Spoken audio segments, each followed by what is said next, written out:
नमस्कार, मैं हूं Dilip Choubey. Up skill India के ये चौथे वीडियो में आपका स्वागत है।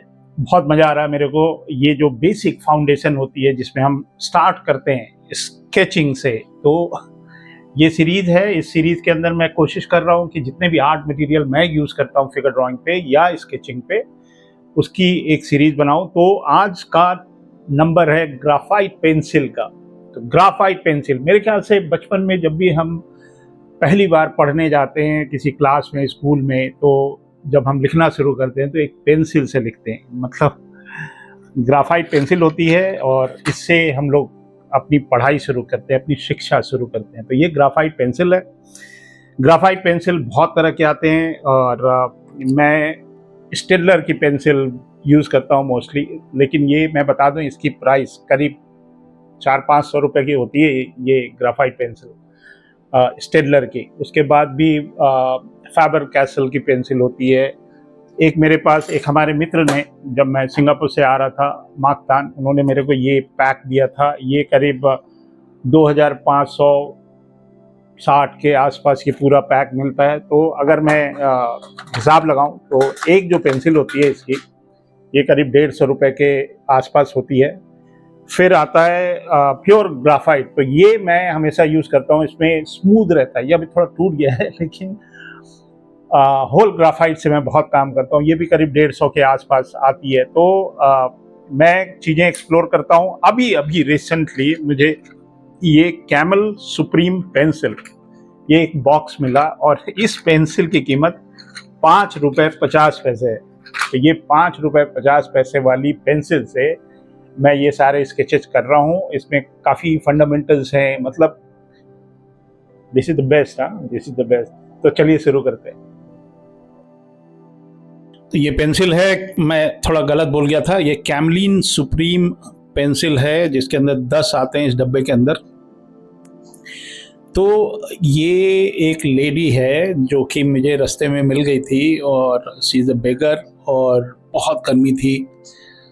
और मैं इनसे बात किया, इनको कुछ पैसे भी दे दिया और इनसे बात किया और मैंने इनकी तस्वीर ले ली। और इसको मैंने जानबूझ के ग्रे स्केल कर दिया था। जब मैं इसको रेफरेंस लेके बना रहा था, ये कलर में ही था।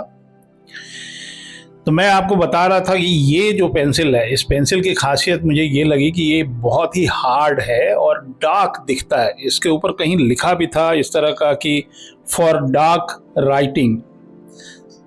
और इसके अंदर मैं एक छोटा सा क्विक सा रैपिड बना लिया था, एक फॉर्म, इसका बेसिक फॉर्म। नॉर्मली यही मैं करता हूँ जब लाइव फिगर करता हूँ। और हैचिंग, तो हैचिंग और क्रॉस हैचिंग ये आपको इस वाले वीडियो में तरह तरह के आपको दिखाई देंगे। और मैं एक्चुअली ये 10 पेंसिल जो हमारे पास थी, इन 10 पेंसिल को अपने पास रखा था और अपने हिसाब से, अपने मुताबिक इसको शार्पन कर लिया था। कोई एकदम नीडल की तरह शार्प था, कोई थोड़ा सा थिक था। तो एज आई फील, मतलब कभी कभी बहुत डिटेल में काम करना होता है तो उसको मैं थोड़ा सा शार्पन रखता हूँ। और इसमें लाइट के लिए मैंने कुछ मन बना लिया हूँ। इस पूरे वीडियो में क्रॉस हैचिंग और हैचिंग के ऊपर फोकस रहेगा हमारा। तो जो बेसिक फाउंडेशन होते हैं जहाँ बच्चे काम करते हैं, तो स्टिल लाइफ जो हमारी क्लासेस भी होती हैं उसमें हम टोनल वैल्यू कैसे कैसे हम क्रिएट कर सकते हैं, उसके कम से कम 10-12 लेसन्स होते हैं। और जो ट्रेडिशनल वाला है और डिजिटल वाले में भी वही है।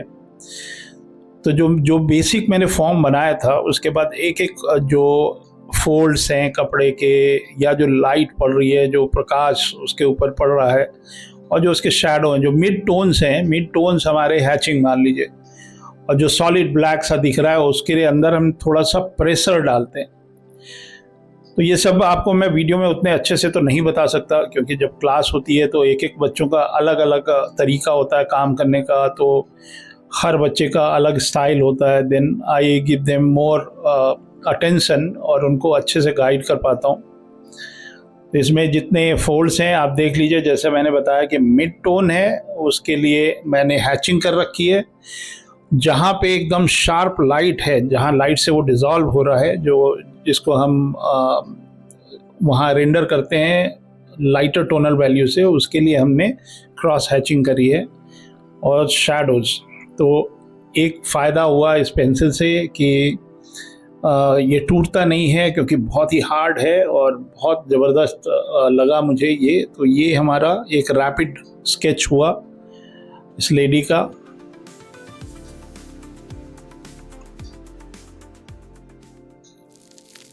अब आते हैं दूसरा। तो ये मेरे पंडित जी हैं, जो हमारे घर पे कभी कथा होती है या जो हमारा स्टूडियो है वहाँ कभी पूजा होता है, दिवाली की पूजा होती है, तो ये हमारे परमानेंट पंडित जी हैं। तो इनको ब्राह्मण देवता हमारे घर के पास ही रहते हैं और इनको पंडित जी को बुला लेते हैं। तो ये हमारे घर पे पूजा चल रही थी, तो मैंने इनकी एक तस्वीर खींची थी, तो मैंने सोचा कि इन पे ही काम करूं। और मेरे जो बालकनी से अच्छी सी लाइट आती है, तो टॉप लेफ्ट की लाइट है। तो रैपिड स्केच मैं एक बार आपको इस ऑन द स्पॉट भी ले जाऊंगा। मेरी जो प्रॉब्लम है ऑन द स्पॉट वाली, वो मैंने आपको बताई, वो दो हैं। पहली तो ये है कि लखनऊ में बहुत गर्मी पड़ रही है, और दूसरा बहुत नॉइजी होता है। और मैं लाइव अगर काम कर रहा हूँ तो वो नॉइजी, उसमें हॉर्न बजते रहते हैं, लोग चीखते रहते हैं, चिल्लाते रहते हैं। तो वो मैं डिजिटली उसको कभी कभी हम लोग साउंड को स्मूथ इन कर लेते हैं, लेकिन मान लीजिए हम सीरियसली आपको कुछ बता रहे हैं तो बड़ी दिक्कत होती है। But still I will bring you. मेरे कुछ वीडियोज़ हैं जो जू में मैं काम कर रहा हूँ बच्चों के साथ, तो वो आपने देख लिया। तो ये देखिए, रैपिड में मैं थोड़ा सा स्लो चलता हूँ। कभी कभी स्लो में मैं एक ही बार में जो मुझे बनाना है वो मैं कर लेता हूँ। और जो फ्रेशर्स हैं, जो इस फील्ड में आ गए हैं या आना चाह रहे हैं, तो जहाँ पे शैडोज़ होते हैं, जो कोर शैडोज़ होते हैं, वहाँ पे पेंसिल में मैं एक पुश डालता हूँ या प्रेशर डालता हूँ, तो वो एक हार्ड सा आपको एक टोनल वैल्यू अभी दिख रहा होगा। जबकि ये बिल्कुल अभी रैपिड है। इसके अंदर अभी मैंने कोई लाइट, कोई टोनल वैल्यू कुछ भी नहीं दिया, और मैं बहुत ज़्यादा मेजरमेंट नहीं करता, और ना ही मैं इरेज़र इस्तेमाल करता हूं। तो अगर आप स्पॉट पे जा रहे हैं, इरेज़र ले के जा रहे हैं कि भैया गलती होगी तो मैं मिटाऊंगा, इतना टाइम नहीं मिलता है। ज़्यादा से ज़्यादा आप बहुत तसल्ली से कोई मॉडल मिल गया या कोई कैरेक्टर मिल गया, 5 मिनट मिल गए, तो you should be lucky. Photograph मैंने इसलिए यूज़ किया क्योंकि मेरा मन नहीं था। मैं शायद पहली बार इस तरह से फोटोग्राफ देख के कोई सीरीज़ बना रहा हूँ। Normally I love to be on the spot and I encourage all the peoples to go there. वहाँ पे पढ़ाई करने का एक अलग ही आनंद है जब आप लाइव काम करते हैं। तो ये हमारे पंडित जी हैं, और मैं आपको दिखा रहा हूँ इसमें हैचिंग, क्रॉस हैचिंग। तो एक पेंसिल जब मैं काम कर रहा हूँ, उसका जो शार्पनेस है वो काफ़ी देर तक बरकरार रहता है। तो thanks to Camlin to introduce this pencil. Pencil की छोटी सी स्टोरी है। मैं अभी दिल्ली पब्लिक स्कूल जो लखनऊ में है, DPS, वहाँ पे एज अ गेस्ट जज गया था। एक IT फेस्टिवल था, तो वहाँ पे एक पेंसिल रखी हुई थी जिससे मुझे उनको ग्रेड करना था। जो बच्चों ने काम किया है उसको मुझे ग्रेडिंग करनी थी, और उनको बताना था कि भाई किसको मैं फर्स्ट दे रहा हूँ, किसको सेकंड दे रहा हूँ। आई एम सो अमेज्ड कि मतलब 5वीं क्लास के बच्चे, 6ठी क्लास के बच्चे जो हैं, आफ्टर इफेक्ट, प्रीमियर प्रो और फोटोशॉप और इस तरह की मल्टीमीडिया वाले software, they know everything, they know coding also. So thanks to education system of India, which is encouraging all the students to join creative industry. And मुझे पता चला कि जिस स्कूल में मैं गया था वो रिलायंस स्टूडियो या रिलायंस एनिमेशन एकेडमी से कनेक्टेड है। तो I am so proud that एक पाइपलाइन बन रही है इंडियन क्रिएटिव इंडस्ट्री की। और मुझे बहुत आनंद आया बच्चों का काम देख के। बस थोड़ा ख़राब लगता है कि मुझे ग्रेड करना होता है, somebody is winning, somebody is losing, वो चीज़ मुझे थोड़ा ख़राब लगता है। बट बीइंग ए टीचर मैं ये काम तो करता ही हूँ। तो ये पंडित जी का जो इन्होंने एक गमछा रखा था, उसके ऊपर कुछ डिटेल में ओम और इस तरह की चीज़ें लिखी थी, वो तो मैंने हटा दिया। तो 4 या 5 टोनल वैल्यू है। एक तो हो गई हमारी लाइन, उसके बाद जो मैं हैचिंग करता हूँ उसमें मैं 3 या 4 टोनल वैल्यू लेके चल रहा हूँ। तो जो डार्केस्ट है वहाँ पे हमारी लाइंस जो हैं, जो हैचिंग है वो बहुत क्लोज है, और मैं थोड़ा सा प्रेशर उस पर डालता हूँ और वो हार्ड हो जाता है, और एकदम स्मूथ एक पतली सी लाइन चलती है, वेटलेस। जो आप ये जो देख रहे हैं, ये जब मैं हैचिंग कर रहा हूँ, उससे पहले जो मैंने ब्लॉकिंग करी थी, मतलब जो रैपिड में, वो वाला एक लाइन है जो कि सबसे सॉफ्ट है, और जितना ज़्यादा से ज़्यादा आप टोनल वैल्यू पकड़ते हैं, हालांकि इतना मौका तो नहीं मिलता जब आप रैपिड कर रहे होते हैं ऑन द स्पॉट, लेकिन जैसा कि मैं बार बार कह रहा हूं कि अगर आप स्पॉट पे जा रहे हैं और आपने स्केच करके ले आए हैं, आप उसके बाद भी आप उसके ऊपर काम कर सकते हैं, उसी से आप सीखते हैं। ये नहीं है कि आप स्केच कर करके ले आकर रखे जा रहे हैं। You are learning, it's a process. तो कुछ इमेजिनरी भी कर सकते हो आप। तो इतने डिटेल देखने के बाद देखिएगा अभी आपको कितना अच्छा लगेगा जब पूरा डिटेल इसमें हम डाल देंगे। तो detailed rapid sketch is a quick sketch, but because we are studying, we are learning something, so we should work on that even later after our spot when you return from there. तो ये हमारी pencil almost done हो गई, और मैं बहुत ज़्यादा detail इसमें डाल दिया हूँ। आपको अच्छा लगेगा, वैसे मुझे भी बहुत अच्छा लग रहा था, और मैं पंडित जी को ये गिफ्ट कर दूंगा कि लीजिए पंडित जी, आपको मैंने बनाया। तो ये हमारे पंडित जी हो गए। तो चलिए एक कंपोजिशन के ऊपर, मतलब यहाँ पे 4 कैरेक्टर हैं। ये हमारे घर के जरा सा आगे, मतलब जहाँ हमारा वेजिटेबल मार्केट है, वहाँ पे एक लेबरर्स का मार्केट है। लेबरर मतलब ये लोग दिहाड़ी मजदूर हैं, मतलब day worker, you can hire them, मतलब हर तरह के लोग होते हैं इसमें जो डेली मजदूर होते हैं, जो कि कोई भी काम करा लीजिए इनसे। और कुछ कारीगर होते हैं, बढ़ई होते हैं, घर बनाने वाले होते हैं, राज मिस्त्री होते हैं। तो इस तरह का एक you can go and pick somebody वहाँ से। तो ये दिन भर काम करेंगे, सवेरे आते हैं आपके घर पे करीब 9 बजे और शाम के 6 बजे तक रहते हैं, और 1 घंटे का लंच ब्रेक होता है। तो ये बहुत इम्पॉर्टेंट, बहुत इंटरेस्टिंग स्पॉट है मेरे लिए। मैं कभी कभी जाता हूँ विंटर्स में, ये इधर उधर वेट करते रहते हैं कि कोई आएगा और हमें पिक करके ले जाएगा, काम मिलेगा। तो ये बहुत भीड़ होती है सवेरे, एकदम अर्ली मॉर्निंग आप चले जाइए करीब 6 बजे, तो कम से कम 400 लोग खड़े रहते हैं। और ये लखनऊ के आसपास से आते हैं, यहाँ पे मजदूर हैं, तो ये सवेरे आते हैं, शाम तक काम करके और कुछ पैसे कमा के और घर चले जाते हैं। तो यहाँ पे क्योंकि ये लेबरर्स हैं, इनके पास इनका औजार भी होता है, हालांकि इसमें तो नहीं है, मतलब आई कैन सी, और इनकी आइडेंटिफिकेशन इसी से होती है कि ये आदमी प्लम्बर है, तो यू कैन अंडरस्टैंड कि इनका प्लम्बर जैसी कोई चीज़ होगी। और घर बनाने वाले जो सामान होता है ये लेके खड़े रहते हैं, और इनके पास एक थैला होता है जिसमें इनका एक लंच होता है। तो मैं ऑब्जर्व करता हूँ, प्रॉब्लम यह है कि अगर आप जाके किसी से बात कर रहे हैं तो एक ही साथ 20-25 लोग आ जाएंगे और आप कंफ्यूज हो जाएंगे किससे बात हो रही थी। और ये थोड़े से रूरल एरिया के होते हैं, तो इनके जो कॉस्ट्यूम हैं या इनके जो अटायर हैं वो नॉर्मल जैसे हम लोग पहनते हैं शहर के लोग, वैसा उनका नहीं होता है। ये थोड़ा सा फार्मर, थोड़ा सा गांव के लोग दिखते हैं, मुझे बड़ा मज़ा आता है। और ये एकदम नहीं, ये एकदम चिकने क्लीन शेव हो गया आए हैं, ये एकदम बिल्कुल रस्टी और एकदम फ्रेश दिखाई देते हैं, क्योंकि पूरा दिन इनको काम करना होता है। तो ये बहुत अच्छा लगता है इन लोगों को बनाना। कभी कभी मैं इनको इंगेज करता हूँ, कभी कभी इनसे बात करता हूँ ताकि मेरे को थोड़ा सा टाइम मिल जाए, बस इन्हीं के पास टाइम नहीं होता है। तो एक मेरा नियरेस्ट और इम्पॉर्टेंट और इंटरेस्टिंग स्पॉट जो है वो हमारे घर के पास है, जहाँ पे इस तरह के लोग होते हैं।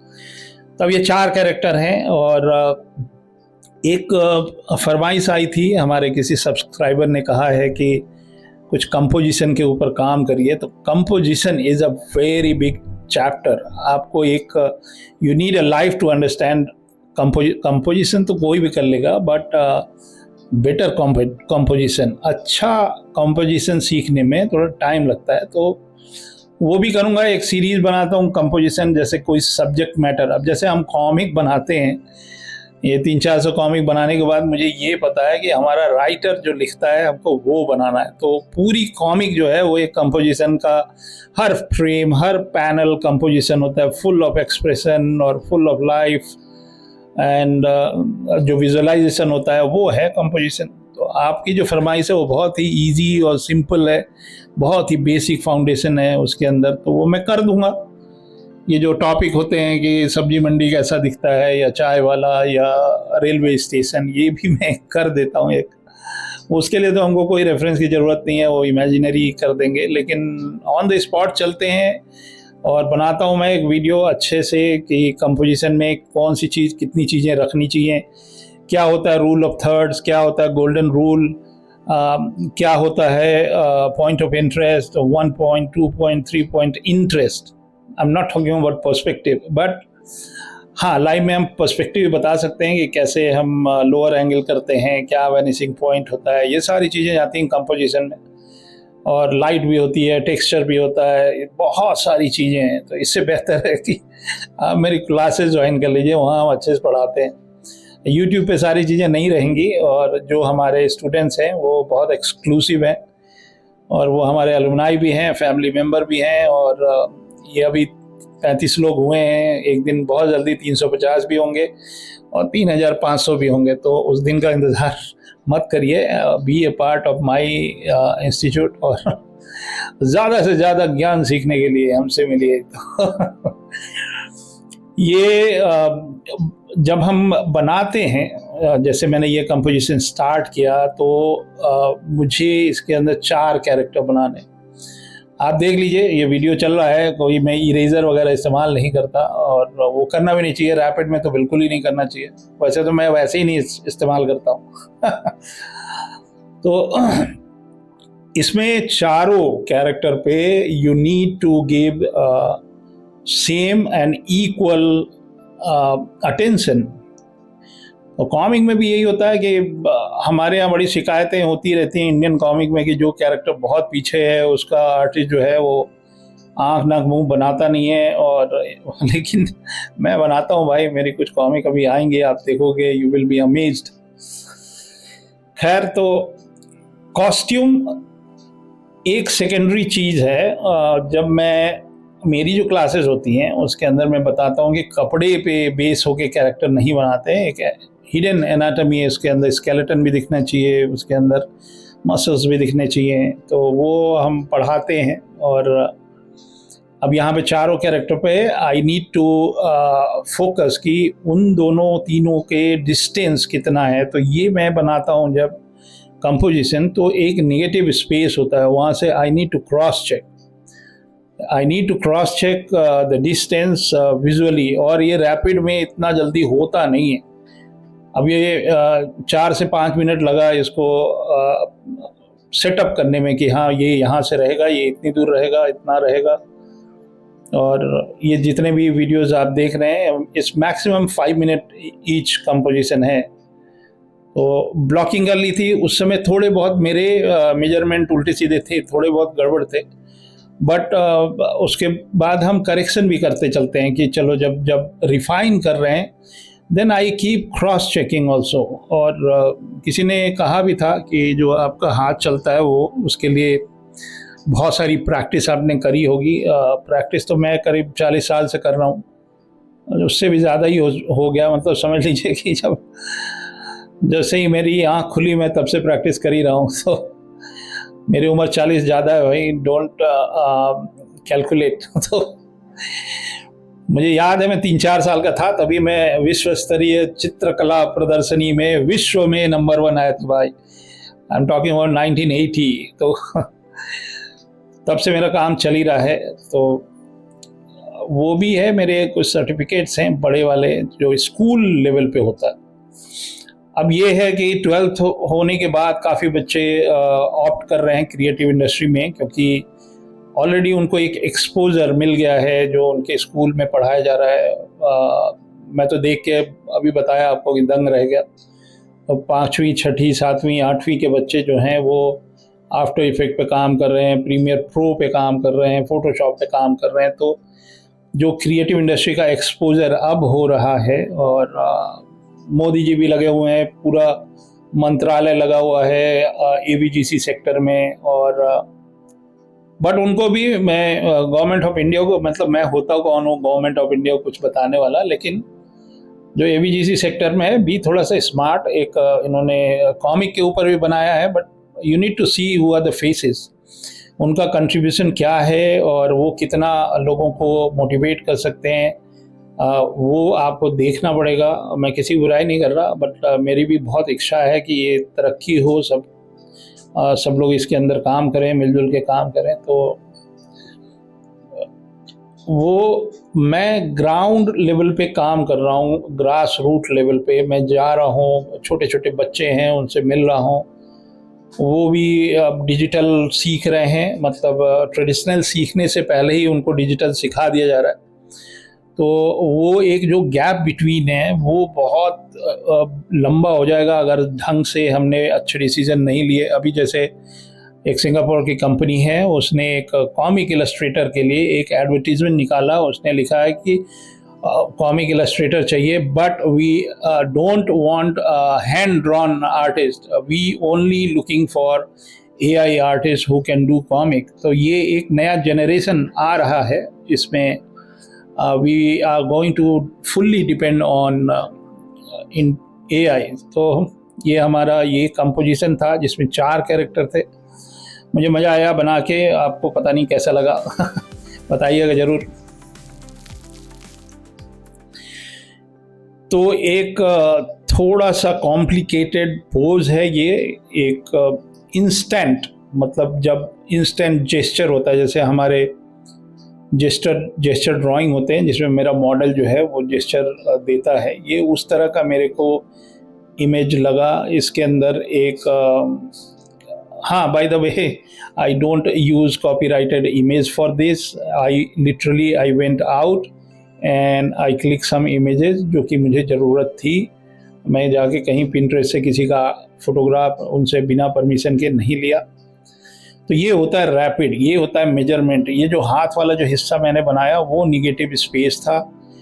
हो सकता है इस मेजरमेंट में थोड़ी बहुत गलतियां हों जो कि हम आगे चल के जब हम फिर से इसके ऊपर रीविजिट करेंगे तो मैं वो सारी चीज़ें रीविजिट करते समय करेक्शन करता रहूँगा। वो एक टेक्निक है हाउ टू करेक्ट योर, लेकिन वो यूट्यूब पे नहीं बताऊँगा, वो मैं अपने क्लास में अपने स्टूडेंट्स को ही बताऊँगा, सॉरी। हाँ, तो ये एक जोमेटो टाइप का ही कोई, स्विगी टाइप की कोई कंपनी है हमारे घर के बगल में, और यहाँ मेरा एक एटीएम है, मैं उसी लिए गया था किसी काम से। तो ये लोग चीज़ें इधर उधर डिलीवर करते हैं। बहुत मतलब मैं वहाँ काफ़ी देर तक रुका उनके बिहेवियर को देखने के लिए कि वो कैसे अपने काम में बिजी रहते हैं, कुछ थके हुए हैं, कुछ बैठे हुए हैं। 1-2 इमेज और है, बनाता हूँ आगे चल के। तो ये जैसे क्या होता है ना कि अगर आप एकदम फ्रंट से कोई व्यक्ति खड़ा है और आप उसको बना रहे हैं, इट इज़ ईजी। मतलब अगर आपको आज भी ये 50 साल पुराना ज्ञान अगर कोई दे रहा है कि 7 हेड होते हैं और 6 हेड होते हैं, तो आप उसी में रहिए, वही करते रहिए। अब इस तरह के जो जेस्चर होते हैं फोरशॉर्टनिंग वाले में, या कॉम्प्लिकेटेड जेस्चर होते हैं जहाँ पे ओवरलैपिंग होती है, वहाँ आप 6 और 7 और 8 हेड गिनते रह जाएंगे। तो एक ओवरऑल रैपिड में एक चीज़ होती है जिसको हम एक निगेटिव स्पेस में या एक सिलुएट में उसको हम लोग सिंप्लीफाई वे में बनाते हैं, और वो एक तरीका है वो फास्ट काम करने के लिए, जल्दी काम करने के लिए। और बहुत सारे विदेशियों ने कुछ कुछ नाम रख दिए हैं टेक्निक का, वो सब बहुत ज़्यादा हम I don't care about that. तो सिंपल सा है, मतलब एक बंदा है, इस तरह के पोजेज बनाने में बहुत दिक्कत होती है जहाँ पे बॉडी ट्विस्टेड हो। मेरे मॉडल तो एक मेरा ऑस्ट्रेलियन मॉडल था, रॉय नाम था उसका, और वो ऑस्ट्रेलिया का था। तो वो सोच रहा था कि मैं ना अपना लेवल बेस्ट दे के इन लोगों से जेस्चर बनाऊं। तो मेरे पास काफ़ी स्केचेस हैं उसके, तो काफ़ी लंबा चौड़ा था। तो वो ऑस्ट्रेलियन अपसाइड डाउन खड़ा हो जाता था, मतलब खोपड़ी जो है उसके नीचे है और हाथ के बल से खड़ा हो जाता। फिर एक हमारी डार्लिन, एक हमारी मॉडल थी जो आजकल यूएस में है, तो वो योगा करती थी। तो योगा में भी इसी तरह के पोजेज होते हैं, अपसाइड डाउन और ये आसन वो आसन, और काफ़ी कॉम्प्लिकेटेड होता था। तो उसमें जब बॉडी ही फ्लिप हो जाए, बॉडी किसी और तरह से ट्विस्ट हो जाए, तो सारा मैथमेटिक्स गड़बड़ हो जाता है। लेकिन कोई जैसे फोरशॉर्टनिंग में लेटा हुआ है तो वो सब चीज़ें मेरे को बहुत पसंद है। मैं उस तरह के पोजेस में बनाता हूँ। तो और मैं तो अपने मॉडल से ही बोल देता हूँ कि वाह क्या क्या पोज है। तो आई अप्रिशिएट उनके हार्ड वर्क को। और तो ये जैसे इसका कंधा जो है वो ट्विस्ट होके इधर आई है और इनका चेस्ट कहीं और है, बैक कहीं और है, पैर इधर है। तो यही होता है चैलेंजिंग पोजेस कि जहाँ पे आपको थोड़े से चैलेंज हो, थोड़े से ऑफ एनाटॉमी दिख रहा है। इतना भी नहीं है, but I am just telling you कि इस तरह के जब पोजेज आते हैं बनाने को, तो जहाँ पे चैलेंज होते हैं तो बड़ा अच्छा लगता है। और वैसे बहुत अच्छा लगेगा मुझे इस बात से भी कि आपके इस तरह के अगर कोई क्वेश्चंस हो टेक्निकल कि इसको हम कैसे करें, या कोई माध्यम आएगा, कोई तरीका आएगा। अभी टेक्नोलॉजी उतनी फिजिकल तो हुई नहीं है, तो I love to answer your questions. अगर आपके कोई टेक्निकल सवाल हों, अभी तो बहुत ही सिंपल सवाल हैं और बहुत कुछ होने वाला है। ये अप स्किल इंडिया सीरीज़ में बहुत कुछ होने वाला है। जब तक हमारे जिसको आप बिगिनर बोल लीजिए या न्यू कमर बोल लीजिए, फ्रेशर बोल लीजिए, जो भी क्रिएटिव इंडस्ट्री में, चाहे वो गेम हो, एनिमेशन हो, VFX हो और कॉमिक हो। जब मैं कॉमिक बोलता हूँ मुझे बड़ा अपना सा लगता है, क्योंकि मैं कॉमिक इलस्ट्रेटर हूँ, पहले भी था, आज भी हूँ, हमेशा रहूँगा। तो कॉमिक रिलेटेड कोई सवाल हो आपके, और मेरे काफ़ी वीडियोज़ हैं और उसमें बहुत सारे सवाल जो आप पूछते हैं वो कहीं ना कहीं पे ऑलरेडी मैंने बना रखे हैं कॉमिक रिलेटेड, और भी बनाऊँगा। तो ये सब होता है फोरशॉर्टनिंग में। ये जब मैं लाइव जाता हूँ तो ये बाइक की हैंडल, इस तरह की कॉम्प्लिकेटेड चीज़ें होती हैं, तो उसमें मैं एक आंख बंद कर लेता हूँ। आप भी एक आंख बंद करके देखिए, आपको सब साफ दिखाई देगा। दो आंख से नहीं दिखता है भाई, फोरशॉर्टनिंग तो बिल्कुल ही नहीं दिखता है। तो you need to blur your eye, और एक आंख का अपर्चर बंद कर दीजिए, आपको एकदम साफ दिखने लगेगा। तो ये एक छोटा सा टिप रहा आज के लिए। और इस तरह के ज्योमेट्रिकल फॉर्म्स होते हैं। आप जो बच्चे जाते हैं रेलवे स्टेशन पे या क्राउडेड प्लेसेस पे और वहाँ बहुत लोग होते हैं, तो अगर आपको एक प्रॉपर मॉडल नहीं मिल रहा है, then you draw all these vehicles, car, bike, जो भी चीज़ें दिख रही हैं, स्कूटर, बाइसिकल, ये भी हमारे लाइफ के हिस्से हैं, मतलब वो खाली ह्यूमन नहीं है। तो ये बन गया एक बाइक वाला, and I enjoyed doing the bike and the complicated pose.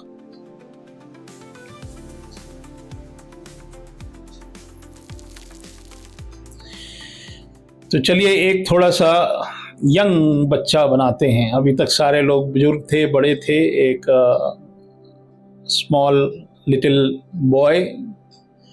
पहले हमारे ज़माने में बच्चों के हाथ में लट्टू होता था, या गुल्ली डंडा होता था, या अपने हाथ से बनाई गई हुई एक घटिया सी कार होती थी, जो हम माचिस की डिब्बी और एक दवाई के बोतल के ढक्कन से उसका हम पहिया बनाया करते थे। I am talking about my childhood. और आज के बच्चों के हाथ में एक बड़ा सा फ़ोन होता है जिसके अंदर उनकी पूरी दुनिया होती है। तो ये छोटा सा बेबी है। मैं अभी गया था एक शादी में, वहाँ पे ये बैठा गेम खेल रहा था। मैं पहले ही ऑलरेडी डिसाइडेड कर लिया था कि अप स्किल इंडिया सीरीज़ में एक बच्चे को बनाना है, और इससे बेहतर मेरे को कुछ मिला नहीं।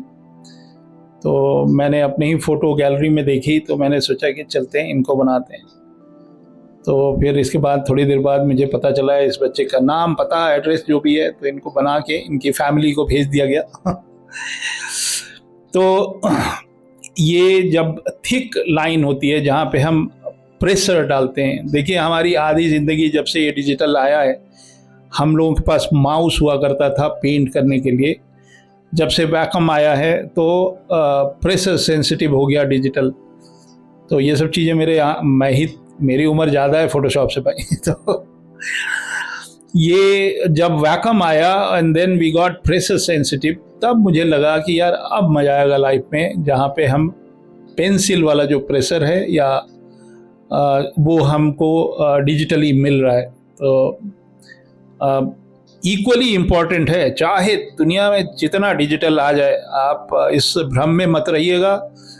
आज भी और अगले 100 साल भी traditional will be traditional and the importance of traditional will be more than digital.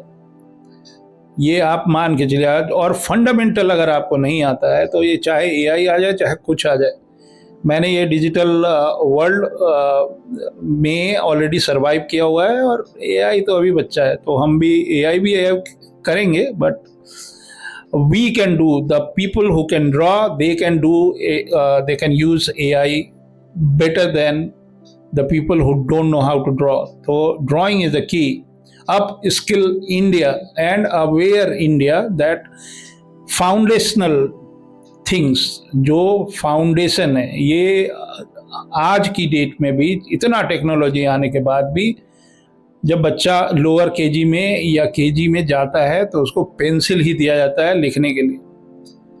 उनको एक लैपटॉप नहीं दिया जाता है कि इस पे आप टाइप करिए। तो don't under estimate the power of Camlin supreme pencil. एक एडवर्टीजमेंट भी हो गया। तो अभी मैं कैमलिन और एक और कंपनी मेरे नज़र में आई है, उसका नाम है डॉम। उसके सारे प्रोडक्ट मैं चेक करूँगा। मतलब मैं कौन होता हूँ चेक करने वाला, मतलब आई एम जस्ट टेलिंग कि मैं डॉम के सारे प्रोडक्ट को कैसे यूज़ करते हैं। By the way, there is no such art material which I never tried before. कोई भी नाम ले लीजिए आप, मतलब सब कुछ, यहाँ तक कि मैंने ज्वेलरी भी बनाई है भाई। तो जितने भी आर्ट मटेरियल हैं, चाहे ऑयल हो, एक्रेलिक हो, जिससे आपका परिचय है। मैं एक ऐसा मटेरियल जानता हूं जो आपने नहीं इस्तेमाल किया, उसको बोलते हैं ब्रश पेंसिल, और ग्राफाइट से होता है। तो ये एक इन्वेंशन था, कोई बनाया था जिसमें 10 लेड एक साथ लग जाते हैं। तो आप ढूंढिए, गूगल पे करिए, जिसमें 10 लेड लग जाते हैं, ब्रश पेंसिल, और अमेजिंग है। क्रॉस हैचिंग के लिए तो अमेजिंग है। मिलेगा नहीं आपको, बेकार अपना टाइम लगाएंगे। मेरे पास है, कभी उसका एक डेमो करके आपको दिखाते हैं। तो ये है ग्राफाइट। और ये जो हैचिंग है ना, हैचिंग, मैं तो 24 घंटे हैचिंग करता रह सकता हूँ। क्रॉस हैचिंग और हैचिंग ये बहुत ही इम्पॉर्टेंट है अगर आप ग्राफाइट से काम कर रहे हैं, to create contour line, to create light, to understand the form। तो ये हमारा ये छोटा बेबी विद अ फोन हो गया। चलिए एक और कंपोजिशन करते हैं। तो ये छोटे छोटे बच्चे हैं, और ड्राइंग किड्स एक थोड़ा सा कॉम्प्लिकेटेड होता है। लाइव बनाना तो और भी कॉम्प्लिकेटेड होता है, क्योंकि वो बच्चे बहुत चंचल होते हैं और बहुत उनके अंदर एनर्जी होती है, और वो इधर उधर फुदकते रहते हैं, और उनको बोलना पड़ता है भैया 2 मिनट रुक जाओ। तो इतने बेचैन होते हैं कि वो हिलते डुलते रहते हैं। तो मैं ऐसे ही किसी ग्रॉसरी शॉप में गया था, तो ये तीनों बच्चे थे और ये जिद कर रहे थे, मुझे चिप्स चाहिए, मुझे ये चाहिए और मुझे टॉफ़ी चाहिए। तो मैंने चोरी से चुपके से इन लोग की एक फ़ोटो खींची, but I to camera contact हो ही जाता है। तो इतना हम लोग अवेयर हो गए, खासकर बच्चे तो अवेयर हो ही गए हैं, तो उनको पता है कि भैया हमारी फ़ोटो खींच रही है। तो और देखिए ये मैंने तीनों बनाए। यही मैं करता हूँ फिगर ड्राइंग में। आप लोग कुछ वीडियो आपने देखे होंगे, उसमें मैं लगता है कि शुरुआत कर दिया। वैसे ये जो रफ ड्राइंग अभी मैंने की, ये जो रैपिड मैंने एक ब्लॉकिंग की कि यहाँ से यहाँ 3 कैरेक्टर हमको बनाने हैं, अगर मैं ये नहीं कर रहा हूँ और डायरेक्ट बना रहा हूँ तो आप इस छलावे में मत रहिए। जो बड़े बड़े आर्टिस्ट हैं जो सीधे सीधे बना देते हैं, ये जो रफ वाली ड्राइंग है ना, ये उनके दिमाग में बनती है, ये आपको दिखता नहीं है। तो ये जो 20 साल से 25 साल से जो लोग काम कर रहे हैं, वो अपने दिमाग में ही बना लेते हैं। जैसे अगर मुझे पर्सपेक्टिव में कोई बिल्डिंग बनानी है, तो जो पर्सपेक्टिव ग्रिड वाली जो लाइंस होती हैं ना, वो हम दिमाग में बना लेते हैं। अभी जैसे मैंने बोला, मैं इरेजर नहीं यूज़ करता हूँ, तो दिमाग में मिटा लेता हूँ कि यार यह गलत हो रहा है। तो बहुत सारे तरीके हैं उसको जज करने के। जैसे ये निगेटिव स्पेस है, इसमें गलती है, मैं अभी आपको बता दे रहा हूँ। ये जो 3 कैरेक्टर्स हैं, इसमें वो जो पीछे वाली लड़की का जो है ना, वो शायद थोड़ा सा निगेटिव स्पेस को मैंने ध्यान नहीं दिया। बट ठीक है, वो मुझे पता है, अगर मैं नहीं बोलता तो शायद आपको भी नहीं पता चलता। तो हम लोगों को पता है कि कहाँ क्या गलत है, और गलती हो जाएगी तो होने दो, क्या करना है। तो ये स्टडी है, ये मैं आप स्किल इंडिया का जो सीरीज़ आपके लिए बना रहा हूँ, आप ये मत सोचिए कि मैं ये वीडियोस जो हैं सिर्फ इसी के लिए ही बना रहा हूँ। मैं रोज़ इस तरह की चीज़ें बनाता था। मेरी क्लासेस चलती हैं, मैं जब एक बैच हमारा ट्रेडिशनल पढ़ रहा होता है, सेम टाइम एक बैच डिजिटल पढ़ रहा होता है। तो अगर हम 2 महीने 60 डेज पढ़ा रहे हैं तो ये ओवरलैप हैं। I don't want to repeat the same class twice in a day. तो हमने कुछ ओवरलैप कर रखा है। तो ये हमारा प्रैक्टिस का भी काम है, क्योंकि अगर आप 10 दिन काम नहीं कर रहे हैं तो यू बिकम रस्टी।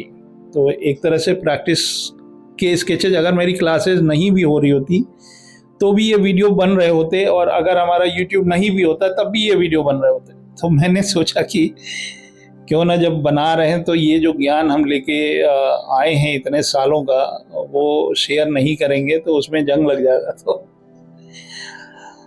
अच्छा है कि हाथ चलते रहने चाहिए, और ज्ञान जो है वो बढ़ता रहना चाहिए। और नए बच्चे जो आ रहे हैं उनको सही वाली गाइडेंस होनी चाहिए। अगर आप एनिमेशन फील्ड में भी जा रहे हैं तो आपका ड्राइंग स्किल तो होना ही चाहिए ना। मतलब ये आप क्रिएटिव फील्ड में जा रहे हैं, आप ड्रॉ ही नहीं कर पाते तो आप कैसे जाओ। इवन अगर आप ग्राफिक डिज़ाइनर हैं तो भी आपको ड्राइंग तो आनी ही चाहिए ना। Drawing is a visual communication tool. अगर आप 3D में जा रहे हैं, अगर आप स्टोरी बोर्ड करना चाह रहे हैं, किसी से कुछ बता रहे हैं, मैट पेंटिंग करने जा रहे हैं, तो मेरे एक स्टूडेंट हैं, उन्होंने बताया, अब वो विजुअल इफेक्ट इंडस्ट्री में हैं, उनका ड्राइंग स्किल बहुत अच्छा नहीं था, बट जितना भी था, जितना भी मेरे से सीखा उन्होंने, वो जानते हैं, टोनल वैल्यू के बारे में पता है कि एनाटॉमी के ऊपर जब लाइट पड़ेगी तो कहाँ कहाँ लाइट पड़ेगी। थोड़ी बहुत ड्राइंग तो उनको आती भी थी, और बहुत मास्टर नहीं थे, बट उनको आना चाहिए। Drawing is the key to survive and sustain. ये बात आप, अगर आप क्रिएटिव फील्ड को चुन रहे हैं, मतलब AVGC को, यू शुड बी ड्राइंग। और आपको सुपरस्टार बनने की ज़रूरत नहीं है, आपको टेक्निकल सारी चीज़ें पता होनी चाहिए, जो तरीके होते हैं काम करने के लिए, या जो इंडस्ट्री में चलता है, या जो मैं पढ़ाता हूँ यहाँ पे 2 महीने के अंदर। तो ये है ग्राफाइट, और ये पेंसिल भैया टेस्टेड ओके है, हमारी तरफ से रिकमेंडेड है। आप सस्ता है इसका मतलब ये नहीं है कि अच्छा नहीं है। ये स्टूडेंट्स के लिए, जो आर्ट स्टूडेंट हैं उनके लिए भी है, और जो बच्चे स्कूल में पढ़ाई करते हैं, ये डार्क है तो इसमें आपके अक्षर जो है मोती की तरह दिखेंगे, और मजबूत है। मतलब ये नहीं कि हर समय शार्पन करना है, काफ़ी देर तक चल रहा है। और बड़े बड़े नाम जो हैं पेंसिल उद्योग में, मैं ये नहीं कह रहा कि क्योंकि मेरे पास थे नहीं तो हम आधा हिंदुस्तान तो नटराज की पेंसिल से ही पढ़ाई किया है। बिलीव मी, वो जो रेड कलर की पेंसिल होती थी जिसके ऊपर ब्लैक कलर की लाइन होती, नटराज की पेंसिल। तो नटराज की पेंसिल थी नहीं मेरे पास, बट ये मेरे को नई चीज़ दिखी, क्योंकि मैं गया था, मैंने जैसा बताया कि वहाँ जज बन के गए थे, तो ये पेंसिल मैंने चलाया तो बड़ा अच्छा लगा मेरे को। देन मैंने सोचा इससे अगर हम रैपिड स्केच या कुछ इस तरह के टोनल वैल्यूज़ के डेमो करें, तो एक्सप्लोर करते रहते हैं। ग्राफाइट के ऊपर जो अप स्किल इंडिया में ग्राफाइट, सिर्फ ग्राफाइट से मैं 2-3 अलग अलग वीडियोस बनाऊंगा, क्योंकि जो फुल ग्राफाइट होता है, जो कि उस पर लकड़ी नहीं होती है, वो वाला जो ग्राफाइट है, वो मैं लाइव फिगर ड्राइंग अगर मुझे ईजल स्टैंड पे करना होता है खड़े होके, तो उसमें मैं कंधे से ड्राइंग बनाता हूँ। जैसे मतलब एकदम जो स्ट्रोक्स होते हैं, जो फ्लो होता है पेंसिल का या ग्राफाइट का।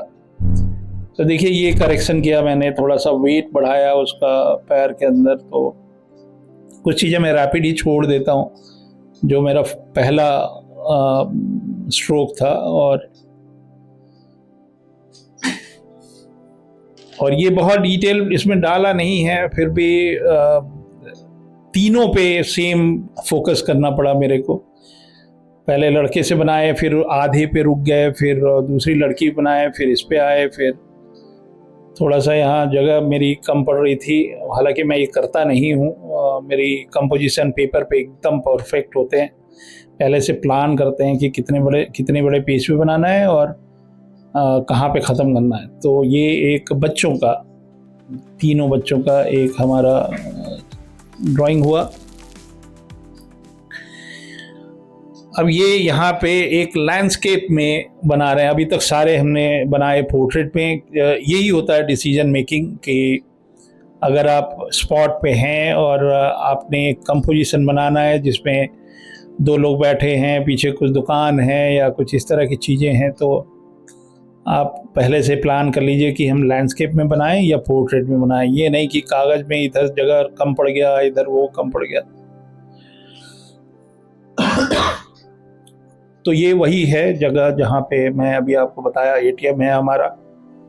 जोमेटो के डिलीवरी बॉयज़ हैं, ये थक जाते हैं तो बैठ जाते हैं। इनकी मैंने 1-2 तस्वीरें खींची वहाँ पे, इनको बिना बताए बगैर, मतलब इनको बताया नहीं, तो I think he is drinking water और समथिंग। तो ये हमारा रैपिड है। इतना तो हम स्पॉट पे जब जाते हैं, ऑन द स्पॉट पे, तो इतना करके सभी लोग, मतलब मेरे कुछ स्टूडेंट्स हैं जो ऑलमोस्ट वीक में 1-2 बार आउटडोर जाते ही हैं। उसमें जतिन एक हमारे स्टूडेंट हैं, वो काफ़ी स्केचिंग करते हैं और 3rd ईयर में हैं। तो कीप इट अप जतिन। और भी लोग हैं, सब करते हैं, अभी नाम सिर्फ जतिन का याद आया।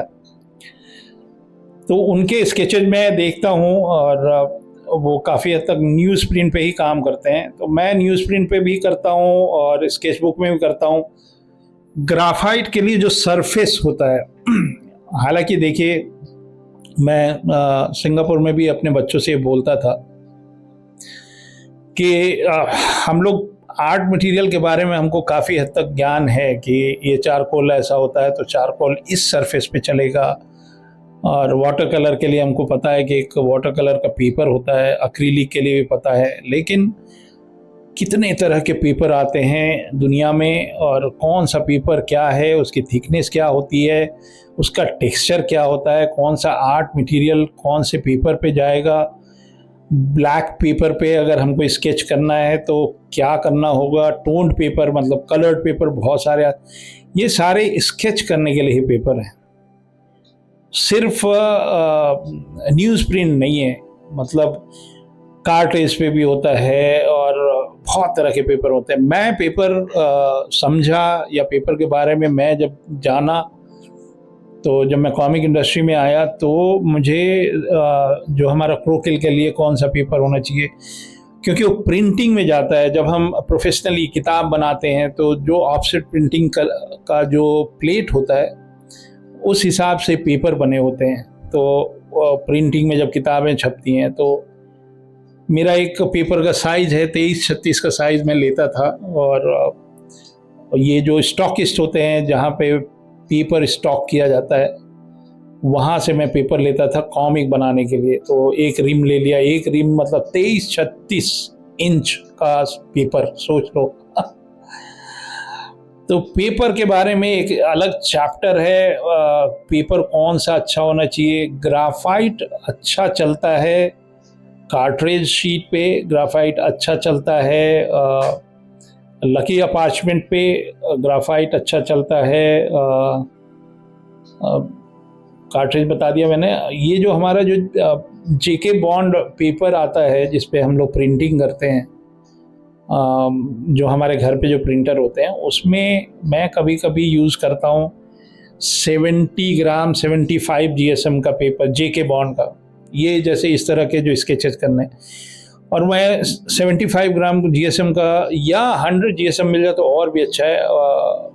उस पर मैं इंक वॉश कर पाता हूँ। नहीं तो अगर बहुत पतली कागज़ पे अगर आपने इंक वॉश किया तो वो कागज़ जो है वो टेढ़ा मेढ़ा हो जाता है सूखने के बाद, और स्कैन करते हैं तो ख़राब दिखता है। तो इस वजह से मैं थोड़ा सा GSM बढ़ा लेता हूँ। फिर जो भी मतलब मोटा मोटी ये मान के चलिए कि थोड़ा सा रफ सा सरफेस हो, और उस पर ग्राफाइट के ग्रेन्स बड़े अच्छे दिखते हैं। न्यूज़ प्रिंट पे ग्राफाइट तो बेस्ट दिखता है, मतलब उसमें खिल के निकलता है जो ग्राफाइट के जो वैल्यूज़ हैं। तो कई तरह से हम ग्राफाइट यूज़ करते हैं, उसमें से एक तरीका ये है जो कि मैं अभी कर रहा हूँ। इसमें आपके लाइंस जो हैं वो एकदम क्रिस्टल क्लियर दिखेंगे। देखिए ये जो लाइन मैं खींच रहा हूँ ना, एकदम हैचिंग के, क्रॉस हैचिंग के एक एक लाइन आपको दिखना चाहिए पूरा साफ साफ। तो जो बाल वाल होते हैं या जो लाइट का प्रभाव है, जो शैडो जो क्रिएट हो रहा है, कास्ट शैडो जो क्रिएट हो रहा है, तो वो ग्राफाइट से, ये वाले ग्राफाइट से जो मैं अभी कर रहा हूँ, ये उसमें आपको दिखेगा। तो इसके लिए आपकी पेंसिल हार्ड होनी चाहिए। जो स्टेडलर की पेंसिल है उसका HB हार्ड होता है और 2B हार्ड होता है, लेकिन इतना भी हार्ड नहीं होता है जितना ये है। देख रहे हैं एकदम काला कर दे रहा है। तो उसमें क्या होगा कि फिर आपको या तो उसकी लेड टूट जाती है या वो घिस घिस के चलने लगता है, मतलब यू एक शार्प लाइन नहीं बनती। तो इस वजह से मैंने ये वाला जो ट्यूटोरियल मान लीजिए इसको, इसमें मैं चाहता था कि लाइन एकदम क्रिस्टल क्लियर दिखाई दे। तो मैं पेंसिल को चला के देख लिया था पहले कि ये हार्ड है कि नहीं है, मतलब तोड़ा नहीं था। तो इस तरह से हम लोग जो आर्ट मटेरियल है उस आर्ट मटेरियल को पहले ट्राई करते हैं, फिर उस पर कमांड करते हैं, फिर हम उसको हमेशा इस्तेमाल करते हैं और फिर हम उसको टेस्टेड ओके मानते हैं। तो मैं प्रोडक्ट के बारे में पता नहीं, कैमलिन वालों को मेरे संपर्क करना चाहिए, इतना बोल दिया मैंने उनके बारे में। तो ये स्पॉन्सर वीडियो होना चाहिए था, मतलब कुछ पैसे मिल जाते हैं मेरे को, लेकिन पैसे से ज़्यादा बड़ा ज्ञान होता है। तो ज्ञान मिल रहा है, यही बहुत बड़ी बात है। तो ये एक हमारा कंपोजिशन हो गया।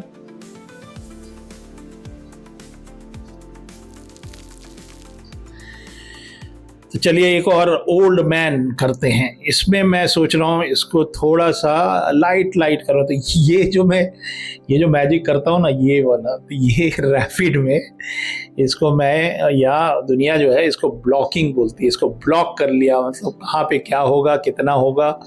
तो ये माइंड मेकअप होता है, क्योंकि ये एक जर्नी है। देखिए अभी मैं शुरू किया सिर से या आँख से, या जो लाइट डिटेल है ना, यहाँ से स्टार्ट कर रहा हूँ और मुझे पहुँचना है उसके जूते तक। लेकिन अगर मुझे पहले ही, जैसे कि आप कहीं जा रहे हैं किसी डेस्टिनेशन में, आपको पहले ही पता हो कि हाँ वहाँ मैं जा रहा हूँ, कहाँ पहुँचना है, कितने बजे पहुँचना है, रास्ते आपको पता हो, तभी तो अच्छा लगता है ना, आप इजीली पहुँच जाते हैं। तो ये उस तरह की कहानी है। वो जो स्क्रिबल मैंने किया, वो मुझे पता है कि ये जर्नी कहाँ पे ख़त्म होगी। तो पहले ही डेस्टिनेशन, जैसे मैं स्टोरी टेलिंग की क्लासेस करता हूँ, जब स्टोरी लिखी जाती है, तो ये ज्ञान मेरे को पिक्सार से मिली है कि मैं पिक्सार के स्टोरी टेलिंग के बहुत सारे सेशंस अटेंड किया हूँ। तो उनका कहना है कि जब आप कहानी लिखते हैं ना, तो आपको स्टार्टिंग पता होना चाहिए और एंड पता होना चाहिए, फिर बीच में फिल इन द गैप्स होना चाहिए, तो एंड आपको पता होना चाहिए। तो वैसे ही है, मैं ड्राइंग सिर से स्टार्ट कर रहा हूँ, लेकिन बनाने से पहले ही मैंने एक ब्लॉकिंग कर ली कि भैया कहानी यहाँ से शुरू होगी और एंड यहाँ होगा। तो ये इस तरह से मैं कई चीज़ों को जोड़ देता हूँ। अब लेक्चरर हूँ तो यही सब तो लेक्चर देता रहता हूँ। तो ये मैं थोड़े इसमें बोल्ड कर, थोड़े जल्दी बना लेते हैं, क्योंकि वीडियो थोड़ा सा लंबा हो जाएगा, हमको ऐसा लग रहा है। तो इसमें मैं उतना डिटेल नहीं डाल रहा हूँ इसके अंदर। वैसे ये जो टेक्निक में आप देख रहे हैं, जहाँ पे कर्व है, जहाँ पे लाइट शैडो का जो शार्प शैडो है, वहाँ पे मैं जब थोड़ा सा पुश कर देता हूँ अपनी पेंसिल को, तो एक डार्क लाइन बन जाती है। यही चीज़ मैं फाउंटेन पेन से भी करता हूँ, यही चीज़ मैं क्रोकिल निब से भी करता हूँ, और यही चीज़ मैं ब्रश पेन से भी करता हूँ। हैचिंग का ये एक तरह से best way of teaching somebody कि हैचिंग और क्रॉस हैचिंग हम कहाँ करते हैं और कैसे करते हैं। यही मेरा दिमाग में था कि इस ट्यूटोरियल में इस चीज़ को मैं थोड़ा सा ज़्यादा हाईलाइट करूँगा कि लाइट और शैडो को हम कहाँ यूज़ करते हैं, और बहुत टाइम लगा के नहीं बनाना चाह रहे थे, सोचे 5-5 मिनट के 6-7 वीडियो बनाते हैं। पता नहीं छठा है कि सातवां है, बट मैं यही सोच के बनाया था। और ये जो डंडा है ये मैंने पहले ही ब्लॉकआउट कर दिया था, तो ये इसमें अब जो मोटे मोटे शैडो हैं उस पर मैं हैच कर रहा हूँ और उससे शैडो पता चल जाता है। तो ये हो गए हमारे बाबा जी, और आपको उम्मीद है पसंद आया।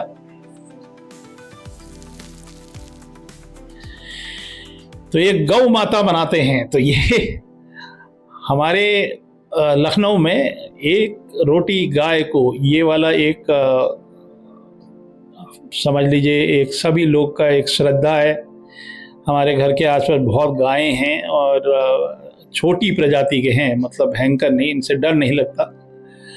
तो ये मान लीजिए आप कहीं से आ रहे हैं सब्जी वब्जी लेके, दे नो कि इनके पास कुछ खाने वाली चीज़ है, तो ये आपके पास आने लगती हैं। तो बहुत नहीं है, फिर भी एक फैमिली सी दिखती है शाम को जब हम निकलते हैं सब्जी वगैरह लेने के लिए। तो यहाँ पे गौ माता देख रहे थे बहुत दिन बाद।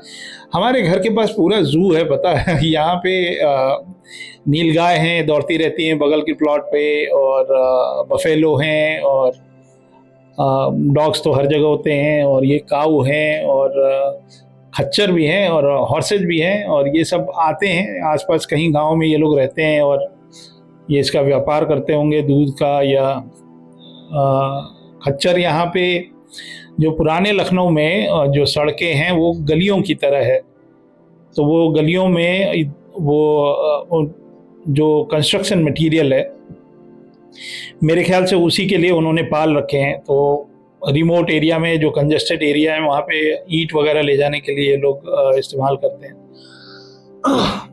तो एनिमल ड्राइंग मेरे को बहुत पसंद है। मैं आपको कई बार बता चुका कई वीडियोस में, आई लव टू गो जू वंस इन अ मंथ।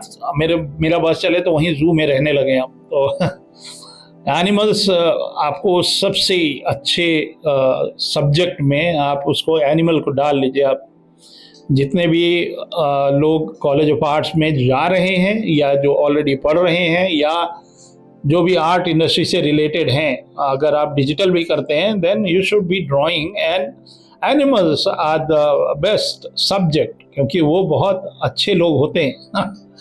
वो आपको प्यार करते हैं। तो शेर चीता नहीं बनाना, वो आपको प्यार नहीं करेंगे, बट ये गाय है, बकरी है, ये सब तो है ही है, और मुर्गा मुर्गी है, तो इनको आप अपना प्यार दीजिए, कम से कम उनको ड्रॉ करिए, और कहीं भी निकल लीजिए, एक छोटा सा स्केच बुक ले लीजिए और एनिमल्स बनाइए।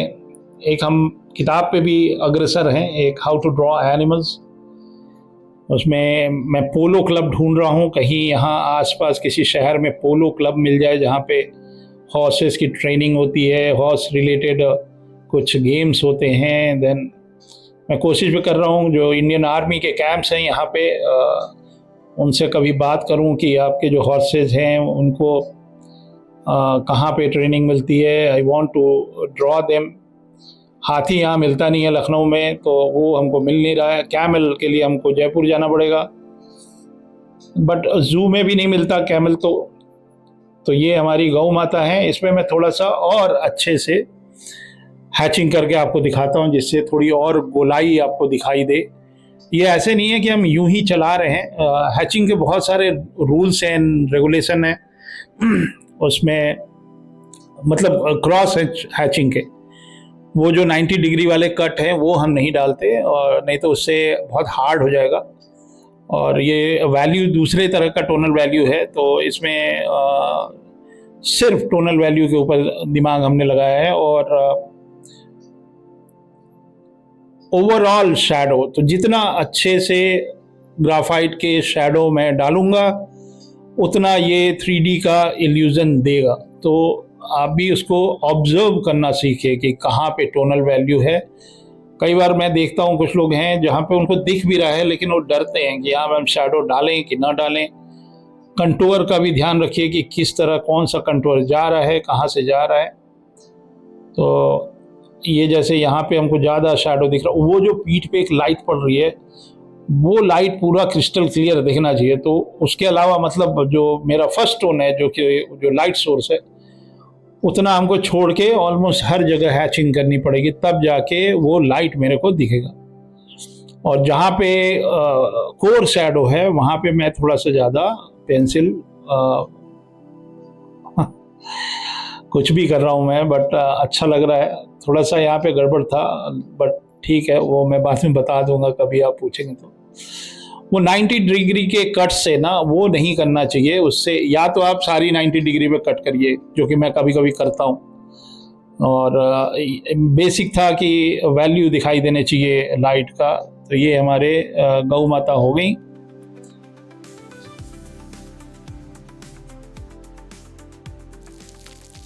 तो ये रहे मेरे स्केचेज, और ये रही मेरी 5 रुपये 50 पैसे वाली पेंसिल। कैमलिन सुप्रीम की पेंसिल थी, और ये मेरी ड्राइंग्स हैं, और मैंने A4 पे ही बनाया था। बहुत आनंद आया, बहुत मज़ा आया, और काफ़ी चीज़ें एक्सप्लोर करी। पेंसिल की हार्डनेस, काफ़ी हार्ड पेंसिल है और बहुत अच्छा रहता है, टूटती भी नहीं है। और ये जो शार्पनर है जो इसके साथ फ्री मिला, हाँ, और इरेजर तो मैं इरेजर के बारे में बता रहा था। मैं इरेजर नहीं इस्तेमाल करता क्योंकि मैं गलती नहीं करता ओवर कॉन्फिडेंस नहीं है। जब आप रैपिड स्केच करते हैं तो फॉरगेट कि इरेजर जैसी कोई चीज़ होती है जिसको हम रबड़ बोलते हैं, तो वो कॉन्फिडेंस रखिए कि बिना इरेजर के हमको ड्राइंग करनी है, और फ्लो आता है उससे। मिस्टेक क्यों करना है भाई तो उम्मीद है आपको ये अप स्किल इंडिया सीरीज पसंद आ रहा है। बहुत सारे आर्ट मटेरियल हैं, बहुत एक्साइटेड हूँ, और कुछ थोड़े वाटर कलर की फरमाइश आ रही थी, तो मैं करता हूँ ball pen with water colour. तो जुड़े रहिए हमसे, ये सीरीज बहुत लंबी होने वाली है, और न्यू कमर्स आ रहे हैं इस इंडस्ट्री में, तो अवेयरनेस होनी चाहिए कि sketching, how important is sketching. तो स्केच करते रहिए और हमारी सीरीज देखते रहिए। जय हिंद।